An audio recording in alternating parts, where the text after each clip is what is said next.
Welcome back Sumanth cooking channel. ಇವತ್ತು ಸಿಂಪಲ್ಲಾಗಿ ಹೆಸರುಬೇಳೆ ಡಾಲ್ ಹೇಗೆ ಮಾಡೋದು ಅಂತ ಹೇಳ್ಕೊಡ್ತೀನಿ, ಬನ್ನಿ ಸ್ಟಾರ್ಟ್ ಮಾಡೋಣ.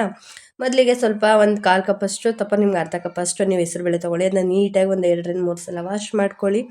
ಯಾಕಪ್ಪ ಅಂದರೆ ಸ್ವಲ್ಪ ಅದು ಗಲೀಜಿರುತ್ತೆ, ಹಂಗಾಗಿ ಸ್ವಲ್ಪ ನೀಟಾಗೆಲ್ಲ ವಾಶ್ ಮಾಡ್ಕೊಳ್ಳಿ. ವಾಶ್ ಮಾಡಿದ ನಂತರ ಒಂದು ಕುಕ್ಕರ್ ತೊಗೊಳ್ಳಿ. ಕುಕ್ಕರ್ಗೆ ತೊಳೆದಿರೋದೆಲ್ಲ ನೀಟಾಗಿ ಎಲ್ಲನ ಹಾಕಿ, ಅಂದರೆ ಇದು ಕೂಗಿಸ್ಬೇಕಾಗಿರೋದ್ರಿಂದ ಹಾಕಿ. ಒಬ್ಬೊಬ್ಬರು ಸಿಂಪಲ್ಲಾಗಿ ಹಾಗೆ ನೆನೆ ಹಾಕ್ಬಿಟ್ಟು ಕೂಡ ಮಾಡ್ತಾರೆ, ಇಲ್ಲ ಕೂಗಿಸ್ಬಿಟ್ಟು ಮಾಡಿದ್ರೆ ದಾಲ್ ಕೂಡ ಸೂಪರಾಗಿರುತ್ತೆ. ಹಂಗಾಗಿ ಇದಕ್ಕೆ ನಾನು ಬೇಕಾಗಿರೋದೇನು ತೊಗೊಂಡಿದ್ದೀನಿ: ಮೆಣಸಿನ್ಕಾಯಿ, ಟೊಮೊಟೊ, ಕೊತ್ತಂಬರಿ ಸೊಪ್ಪು, ಸ್ವಲ್ಪ ಬೆಳ್ಳುಳ್ಳಿ, ಈರುಳ್ಳಿ ತೊಗೊಂಡಿದ್ದೀನಿ. ಈಗ ಬೇಯಕ್ಕೆ ಏನು ಹಾಕ್ತಾಯಿದ್ದೀನಿ ಅಂತ ತೋರಿಸ್ತೀನಿ ಬನ್ನಿ ನಿಮಗೆಲ್ಲ.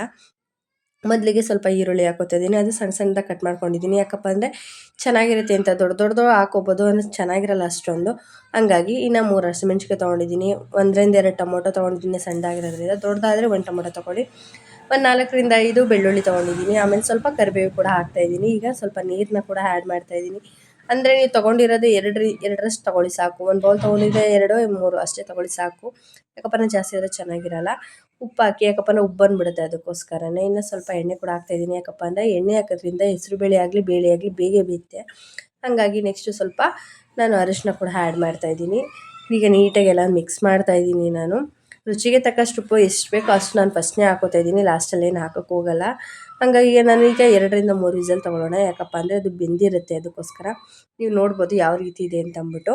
ಚೆನ್ನಾಗಿ ಬೆಂದಿದೆ ಕೂಡ. ಹಾಗೆಯೇ ನೀವು ಕೂಡ ಇದೇ ರೀತಿಲಿ ಮಾಡ್ಕೊಳ್ಳಿ, ಸೂಪರಾಗಿರುತ್ತೆ. ನಾನು ಲಾಸ್ಟ್ ವೀಡಿಯೋದಲ್ಲಿ ಬೇಳೆ ಡಾಲ್ ಕೂಡ ತೋರಿಸಿದ್ದೆ. ಈ ಸಲ ಹೆಸರುಬೇಳೆ ತೋರಿಸ್ತಾ ಇದ್ದೀನಿ. ಈಗ ಸ್ವಲ್ಪ 4 ಸ್ಪೂನಷ್ಟು ಎಣ್ಣೆ ತೊಗೊಂಡಿದ್ದೆ. ಅದಕ್ಕೆ ಸ್ವಲ್ಪ ಜೀರಿಗೆ, ಸ್ವಲ್ಪ ಸಾಸಿವೆನ ಆ್ಯಡ್ ಮಾಡ್ತಾಯಿದ್ದೀನಿ. ಸ್ವಲ್ಪ ಜೀರಿಗೆ ಹಾಗೂ ಜಾಸ್ತಿನೇ ಹಾಕ್ಕೊಳ್ಳಿ, ತುಂಬ ಟೇಸ್ಟ್ ಕೂಡ ಸಿಗುತ್ತೆ. ಇನ್ನು ಸ್ವಲ್ಪ ನಾನು ಹಿಂಗೆ ಕೂಡ ಯೂಸ್ ಮಾಡ್ತಾಯಿದ್ದೀನಿ. ಯಾಕಪ್ಪ ಅಂದರೆ ಈ ದಾಲ್ಗೆ ಹಿಂಗೆ ಯೂಸ್ ಮಾಡೋದ್ರಿಂದ ತುಂಬಾ ಟೇಸ್ಟ್ ಕೂಡ ಸಿಗುತ್ತೆ. ಹಂಗಾಗಿ ನನ್ನ ವೀಡಿಯೋನ ಯಾರ್ಯಾರು ಸಬ್ಸ್ಕ್ರೈಬ್ ಮಾಡದೆ ನೋಡ್ತಾ ಇದ್ದೀರಾ, ಪ್ಲೀಸ್ ಸಬ್ಸ್ಕ್ರೈಬ್ ಮಾಡಿ. ಹಾಗೆ ಸ್ವಲ್ಪ ಕರಿಬೇವು ಕೂಡ ಆ್ಯಡ್ ಮಾಡ್ತಾಯಿದ್ದೀನಿ. ಇನ್ನು ಬೇಳೆ ಡಾಲೆಲ್ಲ ರೆಡಿ ಇತ್ತಲ್ಲ, ಅದು ಕೂಡ ನಾನು ಆ್ಯಡ್ ಮಾಡ್ತಾಯಿದ್ದೀನಿ. ಇನ್ನು ಲಾಸ್ಟ್ ಬಂದು ಕೊತ್ತಂಬರಿ ಸೊಪ್ಪನ್ನ ಆ್ಯಡ್ ಮಾಡಿದ್ರೆ ಸೂಪರಾಗಿರೋ ಬೇಳೆ ಡಾಲ್ ರೆಡಿ ಆಗುತ್ತೆ, ಹೆಸರು ಬೇಳೆ ಡಾಲು. ಪ್ಲೀಸ್ ನನ್ನ ಚಾನಲ್ನ ಯಾರ್ಯಾರು ಸಬ್ಸ್ಕ್ರೈಬ್ ಮಾಡದೆ ನೋಡ್ತೀರಿ, ಪ್ಲೀಸ್ ಸಬ್ಸ್ಕ್ರೈಬ್ ಮಾಡಿ. ಹಾಗೆ ಸೈಡಲ್ಲಿ ಕಾಣೋ ಬೆಲ್ಲೈಕನ್ನ ಕ್ಲಿಕ್ ಮಾಡಿ.